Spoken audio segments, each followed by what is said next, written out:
Many thanks for clicking on to attheraces.com as we look forward to the 2013 Cheltenham Festival and one of the most difficult races of the week, the JCB Triumph Hurdle, although maybe a little bit easier to crack in recent years with the introduction of the Fred Winter. But let's have a look at the betting for the race. We'll be hearing from the pro punter and racing analyst Andy Gibson very shortly.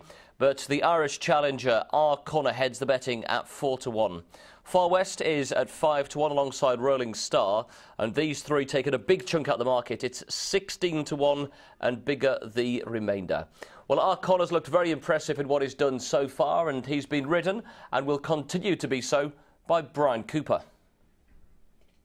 He's in great form. He came out of his race very well in Leopardstown, and he seems to be going everything according to plan at home anyway. He worked very well this morning, so hopefully he can get to the festival safe and sound. He showed that he can quicken off at going a really strong pace, because we did go very quick that day, and you know, he jumped so quick, and he's really got a really good technique at it, and when he quickened going down to last, it shows that he had a lot left off his sleeve than what we thought. He's ticking all the right boxes now, so hopefully he can go there and hold his chance.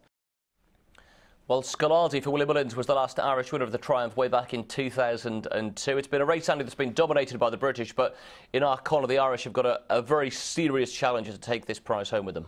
Yeah, and you'd have to say he was very impressive the last day there, wasn't he? And just a couple of negatives I would say are that I didn't get the feeling, listening to Willie Mullins, that he thought he had a Triumph Hurdle horse in that race. So although it was very, very impressive, you know, again, the substance of the form you'd be unclear about. Certainly Diakali was second here. I'm not sure if he's going to go for the Triumph. He's about 20-1. The third horse here is interesting, Ruakana, because prior to this he was he looked well held by Swinneymoor, didn't he, at Chepstow. That, you know, that would put not a lot, broadly speaking, not a lot of difference between our Conor and Swinneymoor. Our Conor's 4-1, Swinneymoor's 33-1. You've got to forgive him a last time out. It's just interesting. I think our Conor's a perfectly viable contender. He's just a little bit short in the betting in what is a very tough race. Yeah, he was 84 rated on the flat, 3 from 3 over hurdles so far. Let's take a look at another contender in the shape of Far West, who goes for Paul Nicholls. He won last time out, but this was a messy race where they crawled and sprinted, and he just held on. Yeah, and if you look at this race, at the point that they started sprinting, he didn't, you know, I mean, he maintained his advantage rather than increased it. You know, maybe he increased it slightly, but not by very much. So you've got River Meg in second there, who's a point-to-point winner, who clearly wasn't going to be suited to a sprint. And you've got Bullet Street, I think it is, of Evan Williams. Now, if you look at Bullet Street there, he's not going backwards from Far West neither. So, on the other hand, Far West will be much better suited to the test of stamina that will be the Triumph than this.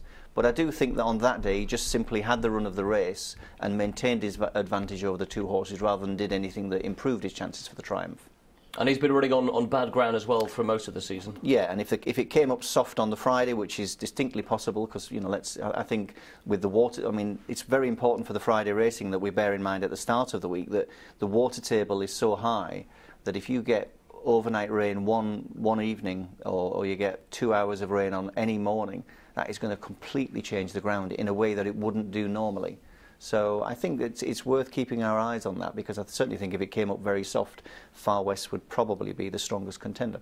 Well, we've seen Nicky Henderson horse there finishing second to Far West. What about Rolling Star, who goes for Nicky in the Triumph?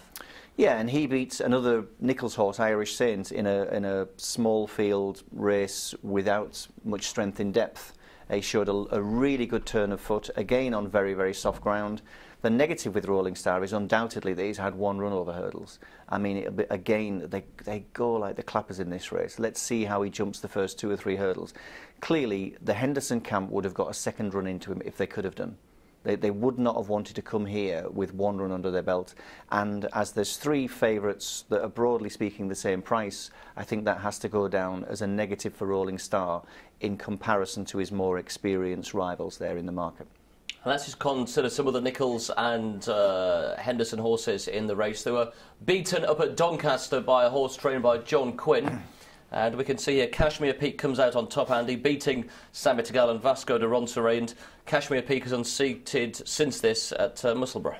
Yeah, he was a little bit unlucky at Musselburgh, I thought. He didn't seem to make a mistake particularly. It seemed to be more, from memory, more a false step after the hurdle almost. So he's a little bit unlucky to come here on the back of a fall.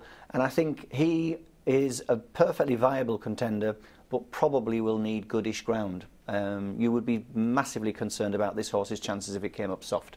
And in that, if it did come up soft, the interesting thing for Quinn is he's got two runners, Hidden Justice and this one. If it comes up soft, I think that you would seriously mark up the chances of Hidden Justice, and I don't think you'd give Cashmere Peak much chance. But good-ish ground, Cashmere Peak is a contender. And of course, John Quinn, the winner of the race last year with Countrywide Flame. Paul Nicholls won it a couple of years ago with Zarkandar. Paul Nicholls represented here by Far West at 5-1. Rolling Star for Nicky Henderson at 5s. It's 16-1 bar those. And we said at the top of the piece, Andy, these three at the top of the betting take out a fair chunk of the market. And our Conor seems to be contracting all the time. He's 4-1. What's the betting strategy for the Triumph?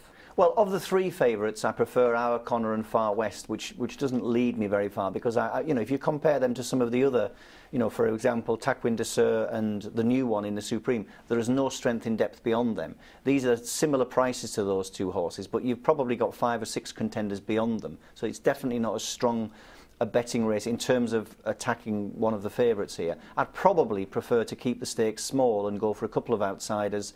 Vasco de Ronceray probably slightly more likely to go for the Fred Winter, but if he does go here, I mean, we can back him now 25-1 non-runner, no bet, so it doesn't matter if he goes for the Fred Winter. Swinny Moore possibly didn't take a cut at his hurdles last time at Doncaster after falling previously, but I didn't think it was that unpredictable that he wouldn't be impressive on the good ground at Doncaster.